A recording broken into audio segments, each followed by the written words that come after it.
À La Réunion, 21% de la population adulte est touchée par l'illettrisme, contre 10% dans l'Hexagone. Chiffre fourni par l'INSEE. Et pourtant, les associations ne ménagent pas leur peine pour lutter contre ce fléau. Des orthophonistes organisent régulièrement des ateliers parents-enfants en misant sur le langage dès le plus jeune âge. Selon les dernières enquêtes, les personnes dont les parents n'ont pas de diplôme seront plus souvent concernés par l'illettrisme. Autre tendance, les Réunionnais ont plus de difficultés que les Réunionnaises à l'écrit. C'est l'inverse pour le calcul. Alors, comment changer le regard face à l'illettrisme ? Le bilinguisme créole-français peut-il aider à combattre ces difficultés ? Bienvenue dans Archipel. Voici Les clés de l'écrit, un documentaire de Roberto Lugones.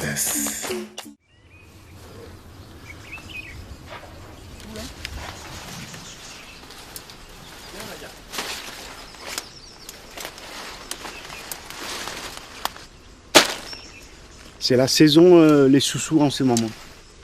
Il y a beaucoup de gens qui viennent récupérer les sous-sous là. Pour manger quoi. Daniel vit dans ce coin isolé du Haut-Tampon. Il travaille pour un patron dont il gère le bétail et cultive la terre. Originaire de l'île Maurice, Daniel possède des connaissances dans plusieurs domaines. Sa vie s'est accommodée de son illettrisme. On ne sait pas lire, on ne sait pas écrire, mais on a l'éducation que nos parents nous ont appris. On arrive à planter un bread, on arrive à planter un salade, on connaît comment on fait. Dans ce milieu-là, oui, il y a beaucoup de gens qui ont honte de ça, ils ne savent pas lire, ils ne savent pas écrire. Mais la plupart, ils restent à la maison, quoi. Ils restent à la maison, 40 ans, parfois côté la famille, 30 ans côté la famille. Mais il ne va pas loin. Il ne prend pas à l'écart, par exemple, pour aller en ville, tout ça. Il préfère rester à la maison.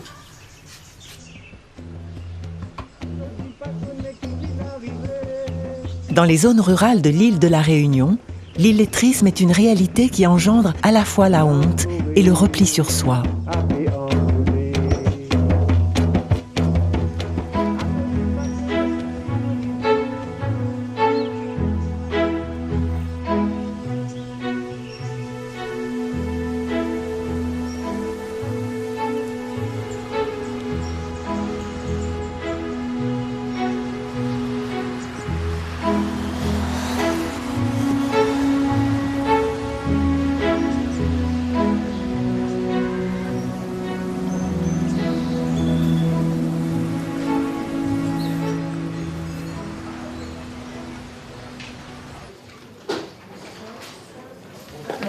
Madame Payette a décidé de prendre les choses en main et de profiter des formations mises à sa disposition par la région. Elle va de l'avant avec des objectifs précis. Pour toi, comment ça s'est passé ?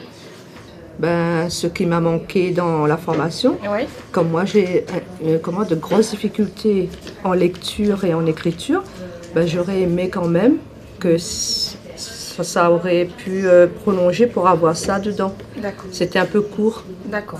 Donc là, ce qu'on pourrait améliorer, c'est d'avoir plus d'heures apprentissage de la lecture, écriture. Moi, à la base, c'était pour un besoin personnel. Parce que comme je suis mamie, j'avais ce besoin d'apprendre à bien lire pour pouvoir raconter des contes à mes petits-enfants. Grâce au cours d'alphabétisation, Madame Payette s'est transformée. Elle se sent désormais comme une personne nouvelle, plus confiante. Oui, j'avais un gros manque de confiance en moi. Et même peut-être que je pouvais lire, mais je ne prenais pas la lecture parce que je me suis dit non, je n'arriverai pas. Et donc je me suis retenue comme ça en me disant moi-même que je peux pas lire. Elle est également fière d'avoir obtenu son permis de conduire, même si les panneaux de signalisation lui posent parfois quelques difficultés. On met avec nous une personne qui sait lire et tout, parce qu'on a le permis certes, mais après on conduit avec une personne qui sait lire pour se familiariser avec les panneaux. Je pense que les gens aujourd'hui, ils n'en parlent pas parce que pour eux c'est pas possible de ne pas savoir lire et écrire parce que la vie est tellement développée Ils se disent « Ah, je vais passer entre les mailles, on ne va pas savoir si je sais lire ni écrire. » Mais les jeunes, même qu'ils ont des difficultés, ils veulent se contenter de l'ordinateur. Et voilà, parce que les ordinateurs aussi, maintenant, on tape 2 lettres, on nous donne le mot.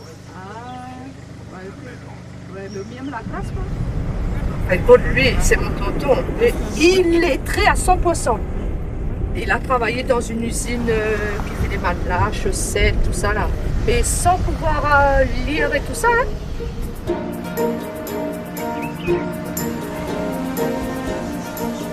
Selon l'INSEE, 17% des Réunionnais rencontrent des difficultés à l'écrit et à la lecture, dont une part d'entre eux ont de sérieuses insuffisances. Des chiffres qui ne prennent pas en compte les personnes sorties du système scolaire, ni celles vivant en marge de la société. C'est dans des stages d'insertion comme celui-ci que les difficultés sont repérées.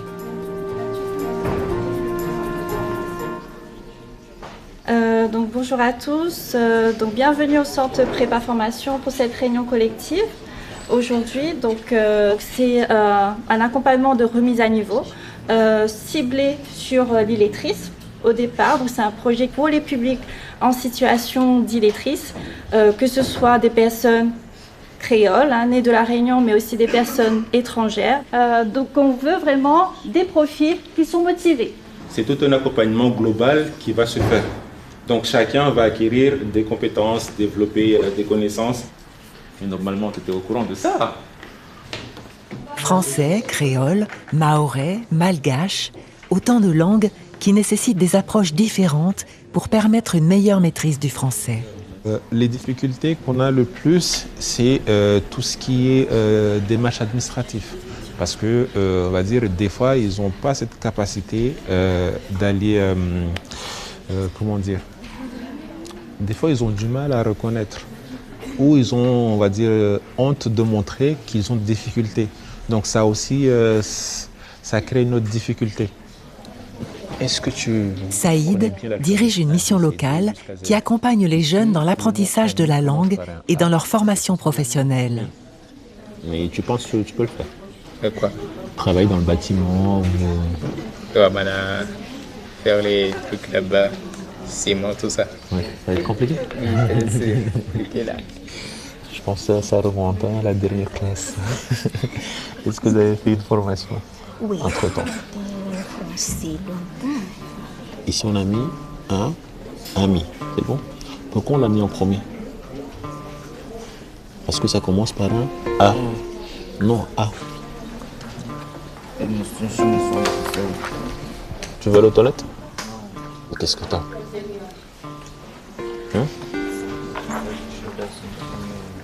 C'est quoi?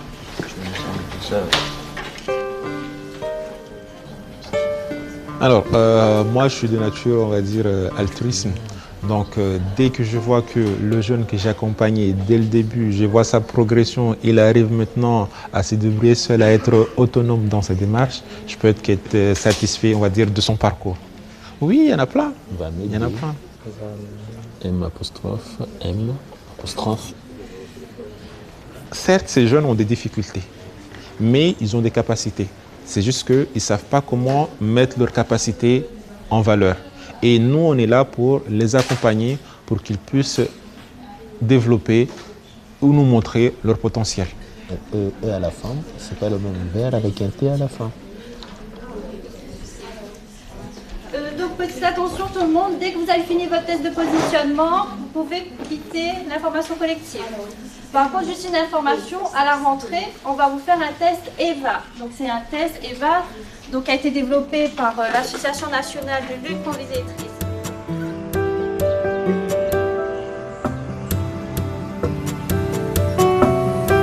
L'illettrisme va souvent de pair avec la misère sociale, le chômage et l'exclusion. Il s'enracine dans un contexte familial où la communication et les échanges sont quasi inexistants et qui entretient et renforce la pauvreté du langage. Chaque année, plus de 5000 élèves décrochent du système scolaire. Une minorité d'entre eux rejoint une formation, tandis que les autres deviennent peu à peu des invisibles pour la société. Parce que, bon, après, il y a un peu de problèmes aussi au niveau scolarisation par rapport aux enfants. Il y a des délinquances, tout ça. Il y en a des parents qui n'occupent pas leurs enfants. Parce que les parents n'est pas sévères. N'est pas sévère avec les enfants. Voilà. Ils manquent les vieux de respect. Les enfants, ils ne savent pas loin à l'école. Ils n'ont pas lu, ils n'ont pas écrit.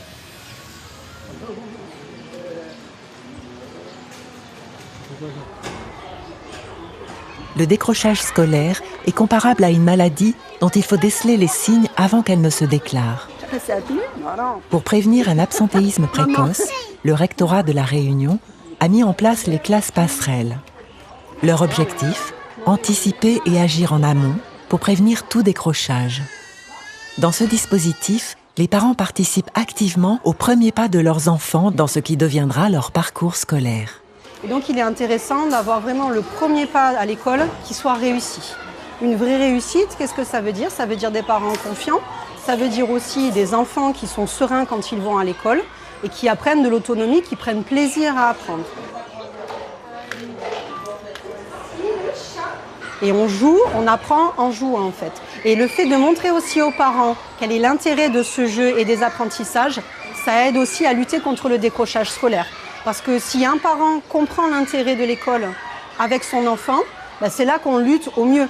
De dire l'école de toute façon ça sert à rien, pour moi c'était pas important, d'ailleurs j'ai pas de métier, je suis au chômage, je galère, ça peut être des choses que les parents peuvent avoir en eux. Et si on reste sur cette ligne-là, que l'école ne sert à rien, c'est difficile, qu'il y a trop de choses à apprendre, je ne vais pas y arriver, là on va être effectivement plus dans la tendance du décrochage scolaire. Dans les années 80, la France prend conscience du nombre de jeunes qui sortent du système éducatif sans avoir acquis les compétences de base. C'est alors que naît la notion d'illettrisme. À cette époque, le système éducatif réunionnais affiche déjà un retard notable par rapport à celui de la métropole. C'est alors qu'une prise de conscience de la situation commence à émerger. Quand La Réunion devient département français, vous avez un héritage colonial qui est épouvantable. Et notamment dans le domaine scolaire. Vous avez un certain nombre d'associations et notamment l'Association réunionnaise d'éducation populaire, l'AREP, qui mène un travail à La Réunion à partir d'un constat très simple. Si rien n'est fait pour élever le niveau de formation des personnes, ces personnes-là vont rester en marge du développement. À cette époque, il y a un terme qui circule dans le débat public, en France et ici, qui s'appelle les exclus. Et donc, l'AREP va être une des premières, y compris en France, à comprendre que l'analphabétisme n'est pas simplement le résidu d'une situation coloniale. Il y a des jeunes qui vont basculer dans l'analphabétisme parce qu'ils auront des problèmes d'apprentissage. S'ensuivent des campagnes de sensibilisation, des mobilisations des collectivités locales et la mise en place de divers dispositifs. Mais plus tard, avec la régionalisation et les alternances politiques, il devient difficile de poursuivre une politique stable et efficace contre l'illettrisme. Mon collègue est décédé entre-temps. Vous voyez ces bacs rouges là? C'est tout ce qui concerne l'alphabétisation, 40 ans d'alphabétisation là-dedans. Monsieur Lucas a participé à de nombreux groupes d'études qui ont formulé des propositions pour lutter contre ce fléau. Ceux-ci ont élaboré nombre de suggestions qui n'ont pas donné lieu à des concrétisations sur le terrain. Ça, c'est le rapport de 2018, c'est un des volumes du rapport à Didier Robert. Et qu'est-ce sont-ils devenus tous ces rapports? Je suis même pas sûr qu'ils en aient gardé des copies à la région. Non, il n'y a pas eu de suite. Ces études, les résultats ou les préconisations n'ont jamais été mis en œuvre. Vous n'avez pas de politique. N'ayant pas de politique, vous n'avez pas d'orientation. Rajoutez à cela, c'est que vous n'avez pas de travaux qui sont menés auprès de ces publics pour les comprendre. Donc, on est rentré dans une phase d'importante régression. Et ce qui caractérise toutes ces questions, c'est quoi? C'est c'est l'inconstance dans la constance. C'est ça la politique régionale en matière, indépendamment des appartenances politiques, en matière de politique de formation à La Réunion.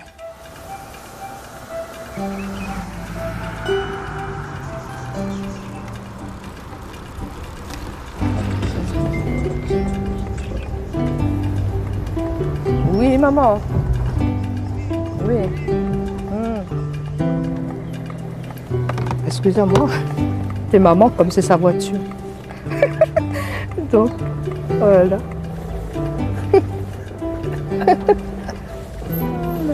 Alors maman, qu'on fait? Moi, je suis en train de rôder, puis passe là, puis voir, on a des trucs de brève. Là, ben voilà, et nous partons de nous manger poulet.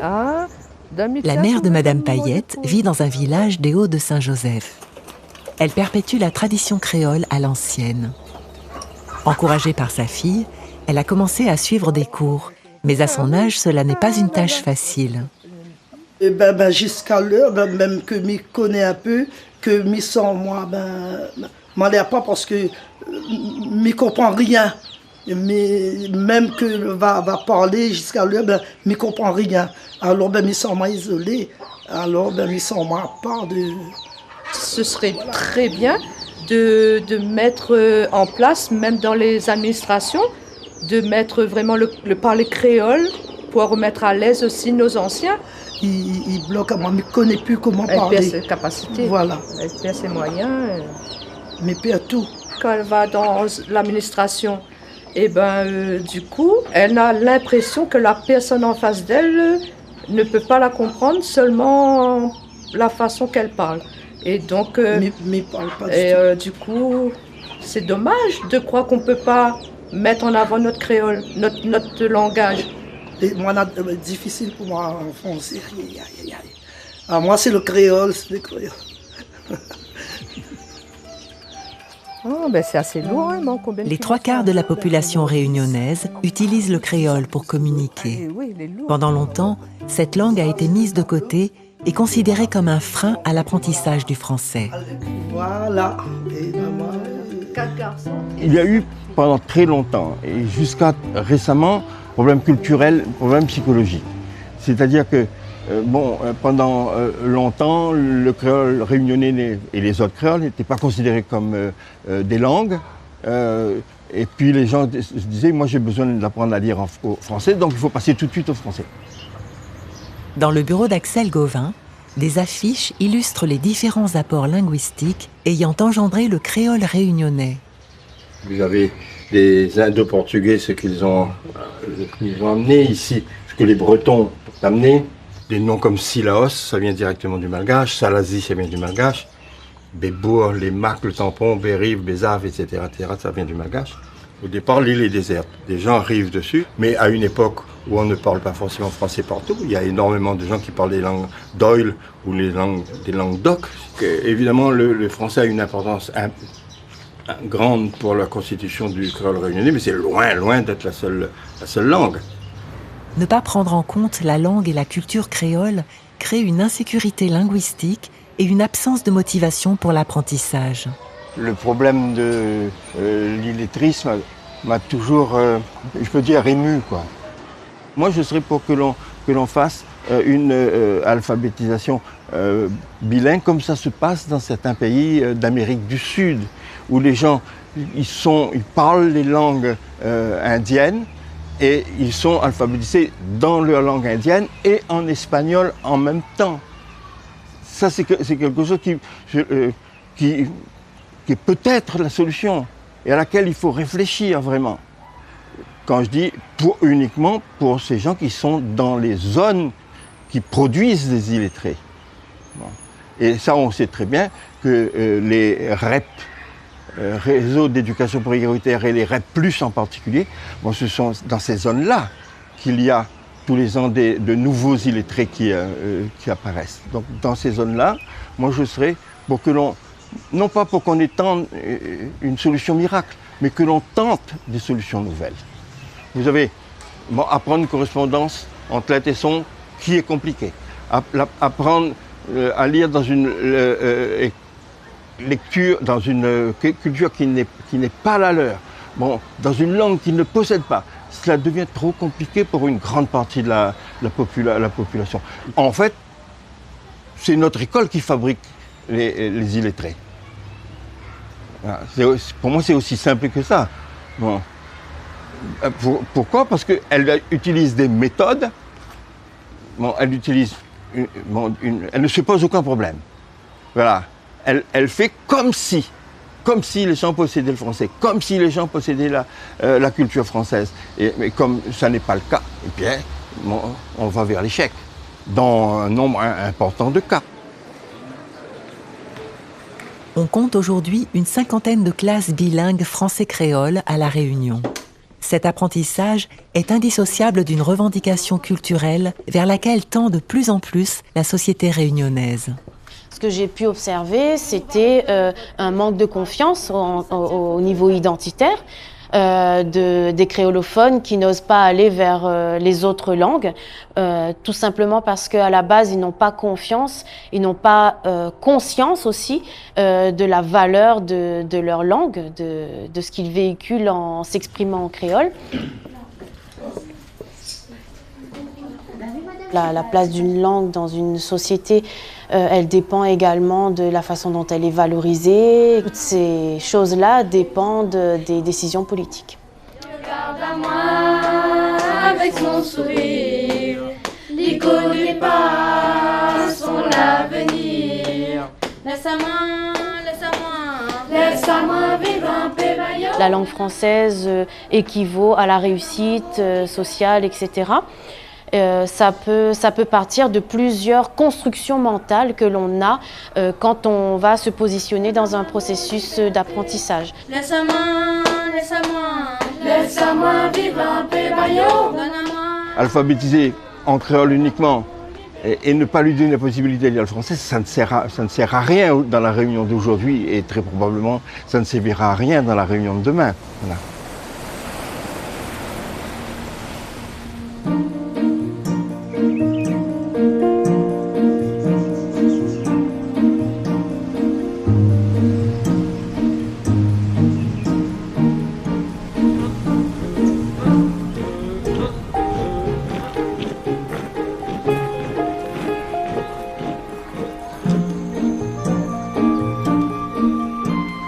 Ici, on taille les gazons, le cocotier, on coupe pour faire joli. Ça aussi, c'est nous qui nous coupons. On coupe tout ce qui est mort. On fait aussi joli que ça repousse.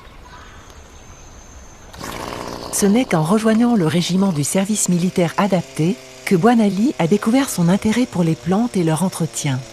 Bon, nous avons ici l'aloe vera que j'ai planté, je l'occupe, je le rose tout le temps.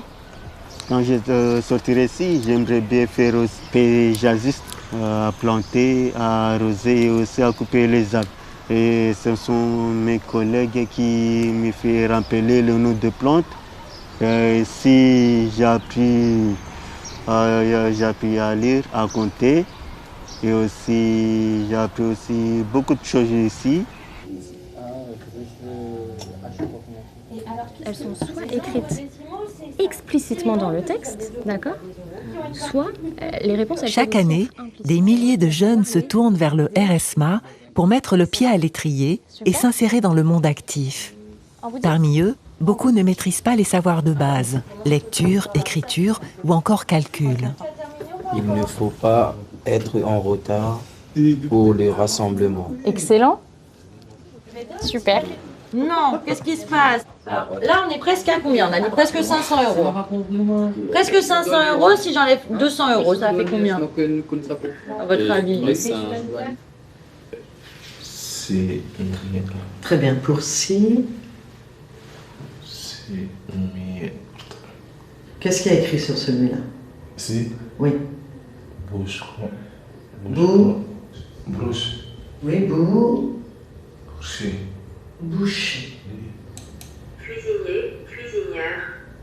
Est-ce que des fois ça te gêne dans ta vie de ne pas savoir bien lire? Oui, ça me gêne aussi. Oui. À quel moment ça te gêne? Mais quand je suis avec des gens qui ont... si je suis avec mes potes ou bien avec des gens qui sont en train de faire des trucs, de lecture ou bien des trucs comme ça, je vois les autres sont en train de lire, mais moi, je suis dans mon coin, je ne sais pas, et ça me dérange. Et quand les jeunes arrivent au RSMA, ils passent 2 évaluations. Donc là, par exemple, il y en a un sous les yeux, hein, j'en ai pris un peu au hasard. Là, à chaque fois, je leur demande « Pourquoi es-tu venu au RSMA ?» Donc lui, il a écrit cette phrase-là pour changer de manière. Et moi, mon questionnement, c'est pourquoi on peut être illettré à 20 ans à La Réunion. Et je me suis rendu compte qu'il y avait des causes multiples. C'est ça? Non, c'est pas ça. Il y a des jeunes qui ont eu des vies très difficiles, des scolarités en pointillés, qui n'ont pas pu se mobiliser pour les apprentissages. Il y a des jeunes qui sont dyslexiques, dysorthographiques. Puis il y a des jeunes qui viennent de Mayotte et qui ne maîtrisent pas le français, de Mayotte ou de Madagascar. Et sans maîtrise du français, eh ben, on est illettré en français, forcément. Le régiment propose aujourd'hui 35 filières professionnelles et des formations pour les titulaires de Bac+1 ou de Bac+2. Des volontaires âgés de 18 à 25 ans sans diplôme sont également accueillis.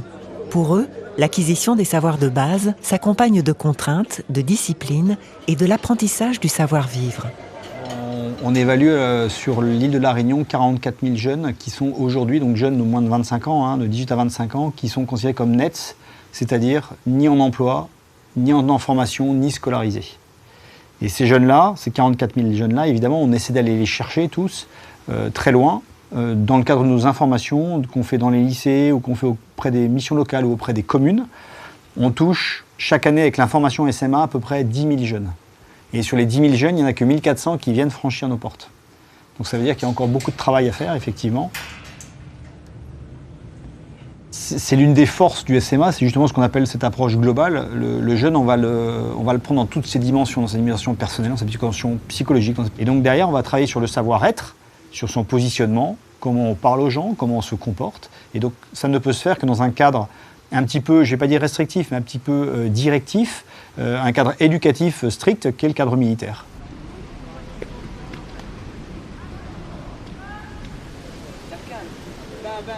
Dans la réalité, il y a un certain nombre de ces jeunes qu'on arrive à sortir très rapidement de ce profil-là. C'est juste qu'ils ont été déscolarisés un peu tôt, avec un niveau un peu fragile, et que depuis 3, 4, 5 ans, ils n'ont plus ouvert un livre, ils n'ont pas réentraîné ces compétences-là. Mais pour cela, et c'est vraiment la grosse majorité, il suffit de leur redonner confiance, de leur redonner envie, de réactiver des savoirs, et ils sortent de cette catégorie d'illettrisme. Par contre, ce que je constate, c'est que les nouveaux outils vont aussi changer la donne. Là, on a en plus de jeunes, par exemple, qui utilisent ChatGPT pour réécrire leurs textes, pour écrire leurs textes.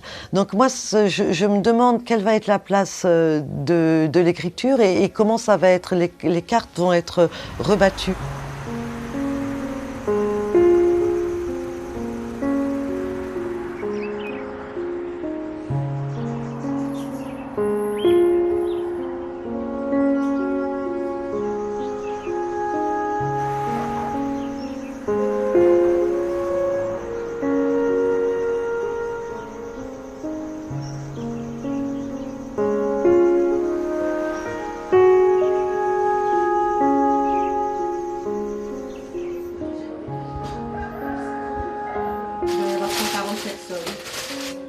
Dans ce local de la Plaine des Palmistes, Madeleine prépare l'accueil matinal.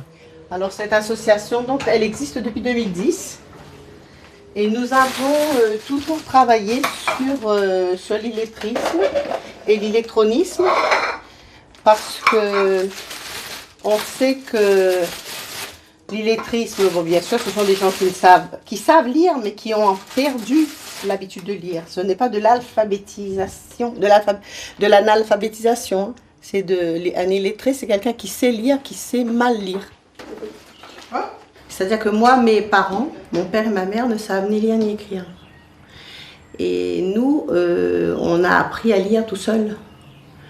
Donc, on allait à l'école. C'est l'école qui nous a aidés. Nous, on s'en est sortis par l'école.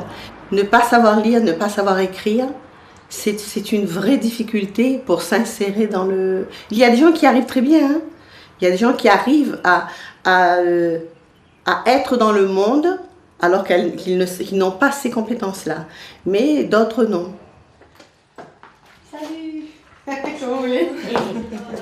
C'est à la force de ses bras et de sa volonté que Madeleine a créé ce lieu de vie et de rencontre dans ce village d'altitude. Aujourd'hui, elle peut compter entre autres avec l'aide de la région et proposer ainsi des cours d'alphabétisation numérique. Car communiquer, effectuer des démarches en ligne, s'apparente à un parcours du combattant pour ces femmes.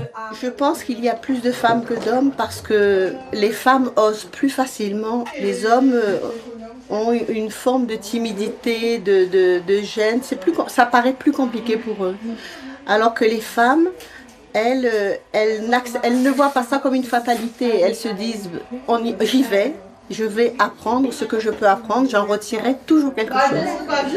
Plus courageux. Un petit café, monsieur Bigot?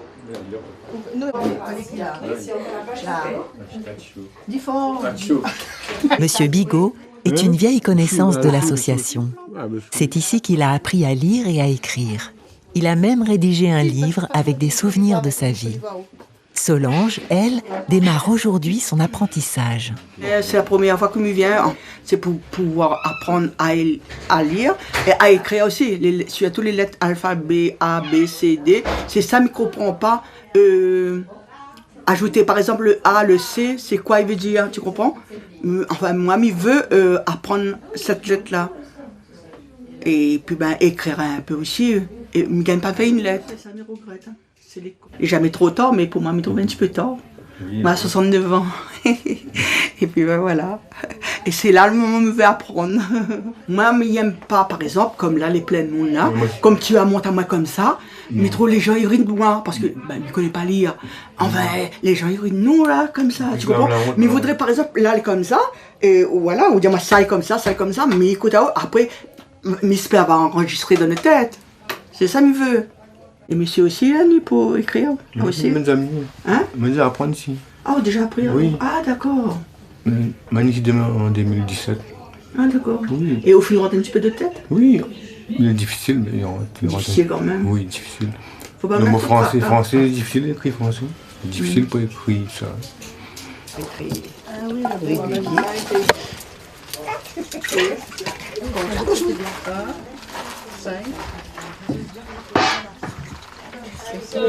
Ça, chez.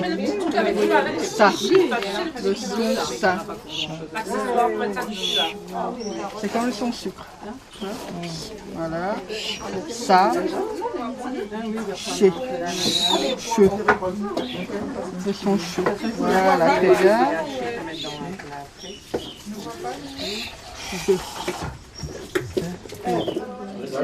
C'est le même. Oui, la banane. Et il sera, on va parler facile. On va dire à moi quoi on veut apprendre. Si par exemple on veut apprendre comment remplir un papier pour la poste, comment remplir, si vous avez besoin de remplir un recommandé, comment aller utiliser pour retirer l'argent.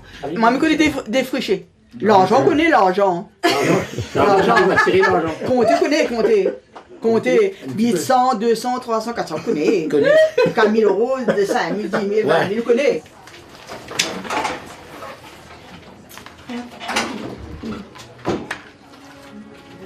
Non, pas ça. S'il existe un enjeu majeur dans ces programmes de lutte contre l'illettrisme à La Réunion, c'est bien celui d'attirer des jeunes demeurant rétifs et méfiants vis-à-vis des associations ou des institutions. Alors, faux, pas là. Forêt. Forêt. Faux. Alors, Solange, Ré. Comme ça. Non, c'est pas ça. Alors, je pense qu'il y a beaucoup de choses qui sont mises en place pour la jeunesse. La difficulté, à mon sens, ce n'est pas ce qui existe, c'est comment les faire venir pour qu'ils acceptent de sortir de chez eux pour aller vers ce qui existe. Parce que, par exemple, je vois ici, il y a la mission locale. La mission locale travaille beaucoup avec les jeunes. Il faut pouvoir les faire venir. Et c'est ça la grosse difficulté. Ce n'est pas ce qui existe pour eux, c'est comment créer le désir, l'envie, l'obligation, c'est peut-être pas l'obligation, mais comment faire pour qu'ils acceptent de venir. Laisse-moi coucher pour moi. Alors, Sabrina l'a dit, vous voulez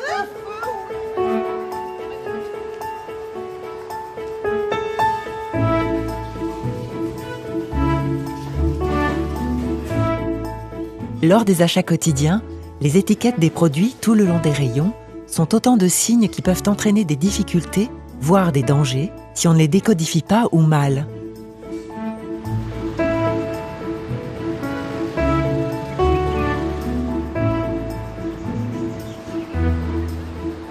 La ville, elle, est parsemée d'annonces, d'affiches et de panneaux de signalisation que l'on peut ignorer jusqu'à un certain point, mais surtout pas lorsque l'on prend la route.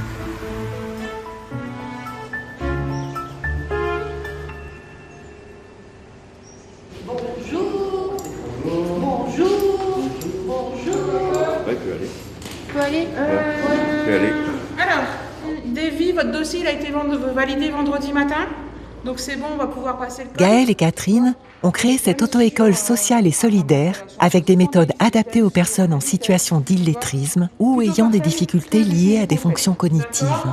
Plus de la moitié des personnes qu'on a en formation sont en situation d'illettrisme. On est sur leur faire comprendre des notions en faisant appel à leur mémoire, à leur sens de l'observation, à toutes les compétences. Toute personne qui a des difficultés d'apprentissage, surtout quand ils sont un peu plus âgés, quand ils ont de la vie, quand ils ont vécu des expériences, ils ont développé tout un tas de compétences en fait pour compenser leurs difficultés. Et nous, notre rôle, c'est d'aller repérer ces compétences et de les valoriser, de les utiliser. C'est un panneau de couleur rouge. D'accord, donc c'est un panneau non. Rond rouge, c'est un panneau interdiction, effectivement. C'est des gens qui vont rester dans leur zone de vie habituelle pour garder la sécurité, pour se garder en sécurité et pour s'assurer qu'ils ne vont pas se retrouver confrontés à des situations nouvelles. Donc c'est des gens qui vont se déplacer toujours au même endroit, dans un périmètre restreint. Donc lire des panneaux nouveaux, ils n'en ont pas forcément besoin. Après, quand on les forme au code et à la conduite, on leur apprend les panneaux et ils savent les reconnaître. Ils font fonctionner leur mémoire, leur sens de l'observation, ils savent les reconnaître. Qui c'est qui a dit jamais? Bravo Loïc. Et le contraire, c'était jamais. Quand il y a le mot toujours dans la question, il faut que ce soit tout le temps, tout le temps, tout le temps, tout le temps, tout le temps, tout le temps, tout le temps. D'accord? Quand c'est souvent, c'est que ça se produit, mais de temps en temps, ça se produit pas. D'accord? Dans les questions du code, en fait, il y a des petits mots comme ça, comme ponctuellement, jamais, toujours, systématiquement. C'est des mots qui ne font pas partie du langage courant des personnes, qui soient des personnes qui lisent ou pas, hein, peu importe, hein, mais c'est des mots qu'on ne prononce pas tous les jours, mais qui sont très importants dans une question de code. Quand on demande si la situation se passe toujours, il faut vraiment répondre en fonction du toujours, du souvent, du parfois, du ponctuellement. C'est des petits mots-clés qui sont fondamentaux en fait pour comprendre la question code et bien y répondre. Quand je suis en salle de formation avec Catherine et Gaëlle, systématiquement j'enlève ma casquette.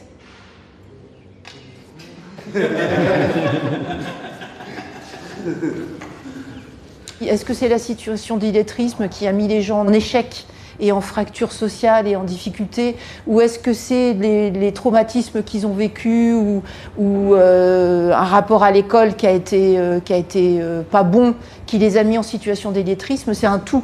C'est un ensemble et c'est toute la particularité de l'illettrisme, c'est que c'est pas simplement ne pas savoir lire et écrire, c'est avoir tout un tas d'autres fonctions de vie qui n'ont pas été mises en place ou qui ne sont plus à leur place.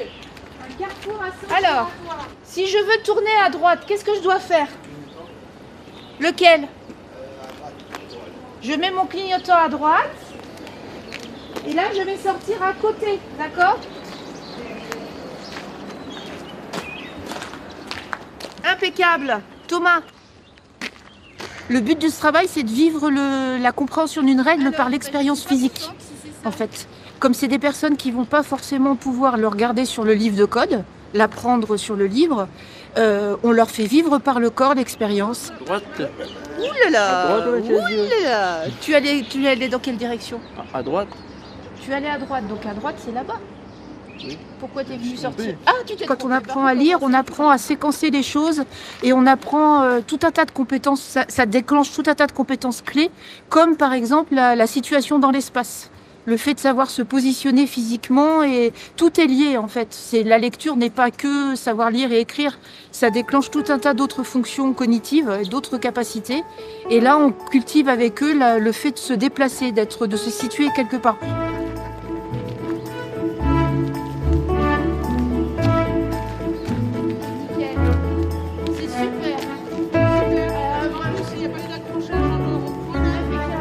Il faut savoir que ce sont la plupart des personnes qui n'ont jamais obtenu le moindre examen de leur vie.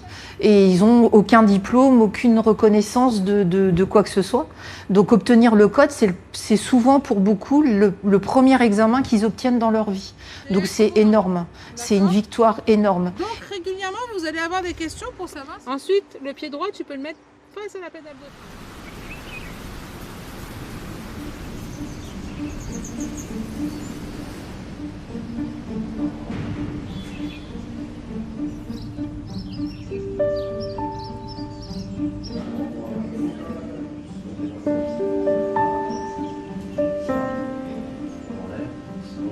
Un quart de la population carcérale à La Réunion présente des difficultés de lecture et d'écriture.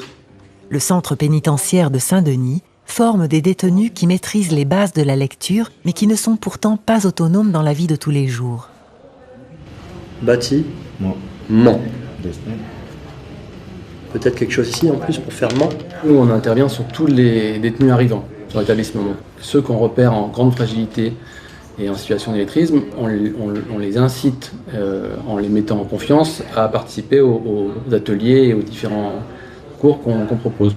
Est-ce que vous avez préparé des peintures et le rouleau? En détention, par exemple, pour tout ce qui est formulaire, pour tout ce qui est rendez-vous parloir, avocat, etc., ils ont besoin de la lecture au quotidien. Et c'est vrai que nous, on peut les accompagner là-dessus. Il ne suffit pas seulement de lire, il s'agit aussi de comprendre ce que l'on lit. Partager sa passion de la lecture en milieu carcéral, pour Marie-Josée, c'est un véritable engagement citoyen. Il faut savoir qu'en détention, il y a beaucoup de délinquance et beaucoup de courtes peines.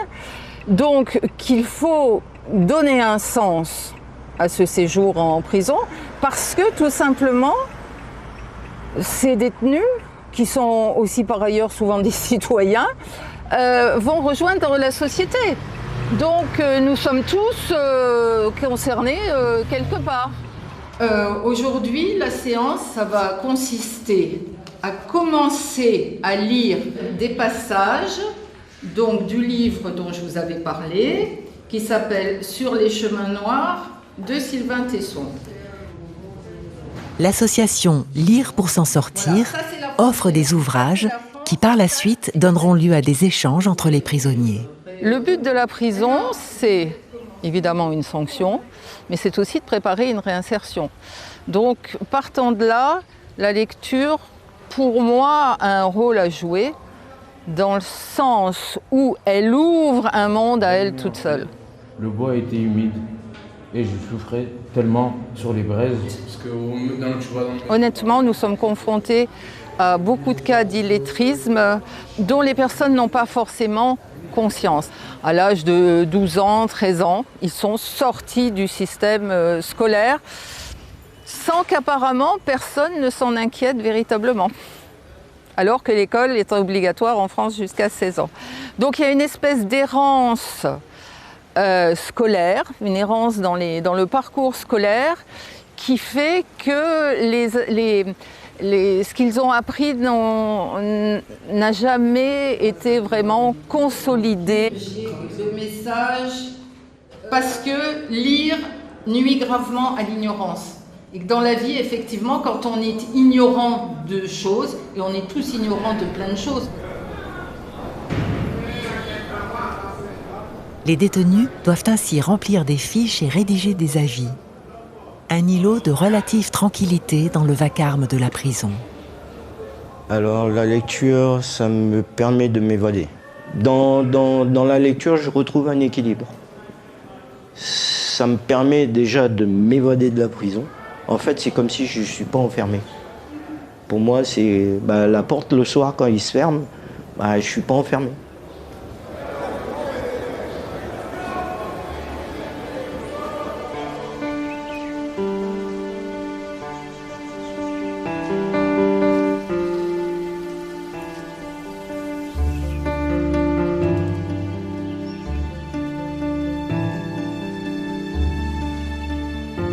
Président, Madame la Ministre, depuis plus de 30 ans, l'illettrisme constitue un problème très préoccupant à La Réunion.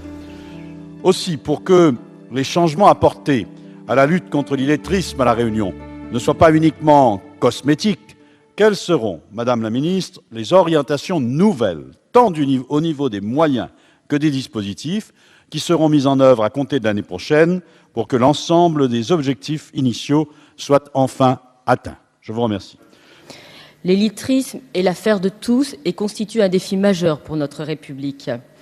À la Réunion, ce fléau touche aujourd'hui entre 100 et 120 000 adultes.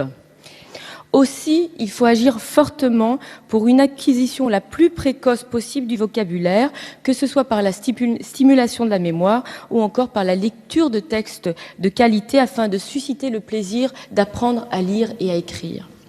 Vous le voyez, monsieur le député, nous sommes plus que jamais mobilisés partout sur notre territoire, à chaque point de notre République, territoire métropolitain et ultramarin, pour éradiquer ce fléau qu'est l'illettrisme. Merci Madame la Ministre. Vous avez la parole, mon cher collègue. Pour dire que je reste grandement sur ma faim, parce que si vous avez partagé avec moi le constat, et je crois qu'il est unanimement partagé, si vous avez redéfini les objectifs, nous n'avons pas entendu les orientations précises ainsi que les moyens mis en œuvre. Et je voudrais ici dire ma déception par rapport à cette... On va continuer, Merci. si vous m'accordez l'expression, à produire des illettrés.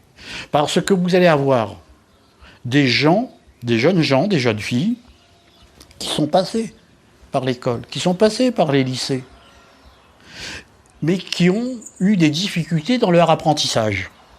Donc, les quelques compétences en apprentissage qu'ils ont eues, ces compétences-là vont aller en s'amenuisant. D'accord? Donc, s'il n'y a pas une politique qui est mise en place pour entretenir ces compétences et les accompagner, ces personnes-là vont se retrouver dans le champ de l'illettrisme.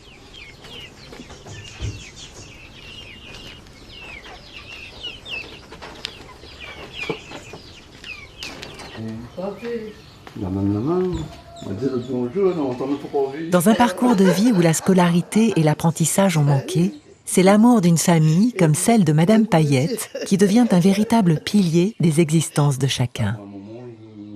Moi, j'avais un problème que, comment moi, je ne connais pas, moi, avec ce problème-là, lire, moi, inventer des choses. Naturellement, moi, je ferais dans la classe, au fond, la maîtresse te met à moi au fond de la classe, mais au fond, moi, j'avais un problème psychologique, au fond. Moi, j'invente des mots, et puis dans ce temps-là, il avait pas un docteur, le maîtresse n'était pas à la hauteur pour connaître une maladie de manque d'infection, manque de ceci, manque dans plein de choses qu'il n'a pas compris, il n'a pas compris à moi. Et puis, moi, je prends l'amour pour ça. Nous n'est pas couillon, mais au fond, la manque à moi, la connaissance, au fond, parce que nous ne gagnons pas à écrire, nous fait des fautes, fait beaucoup de fautes. Nous bégayons un peu de temps en temps pour exprimer nous aussi, c'est ça aussi, voilà. Et puis moi, à l'école, moi, j'invente des mots qui, voilà, moi, j'invente des mots qui n'existent pas, ils existent, mais... Parce qu'il n'y avait pas d'interdiction même au niveau des professeurs. Alors en plus que nous ne gagnons pas à lire, nous ne gagnons pas à écrire, et on dit t'es bête. Oui.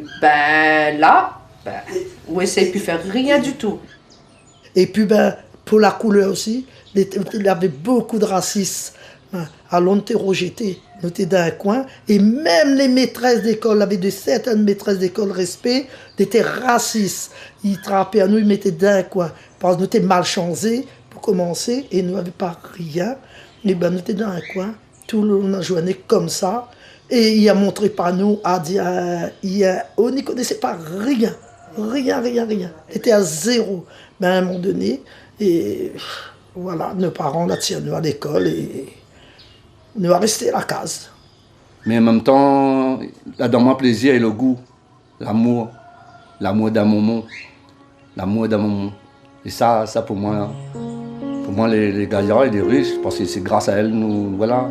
C'est grâce à maman, nous est là, et c'est grâce à elle que nous a créé la famille là.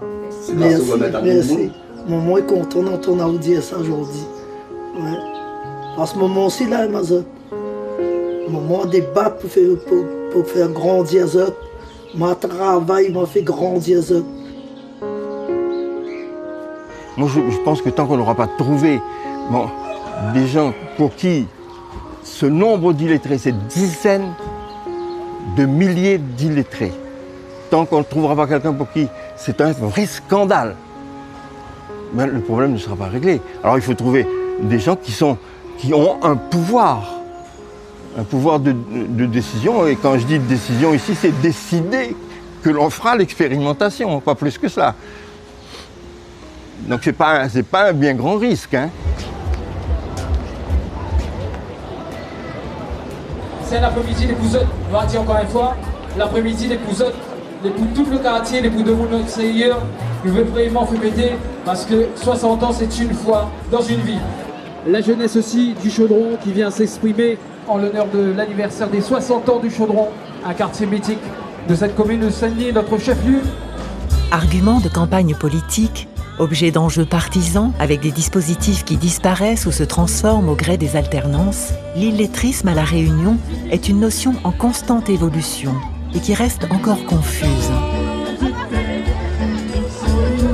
Il y a l'illettrisme dont certains s'accommodent, celui qui pour d'autres est l'objet d'un combat quotidien, mais le plus redoutable peut-être est l'illettrisme qui cloisonne et empêche d'aller vers les autres.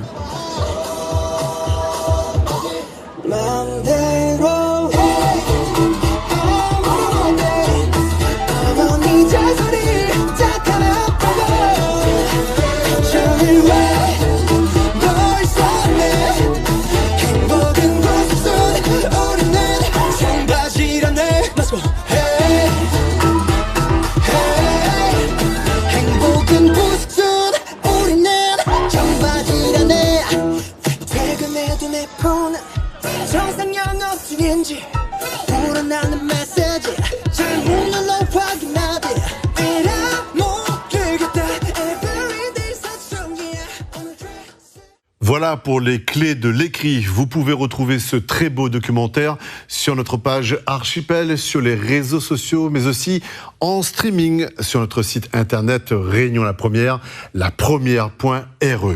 Merci de votre fidélité. Rendez-vous la semaine prochaine. Nous on retrouve.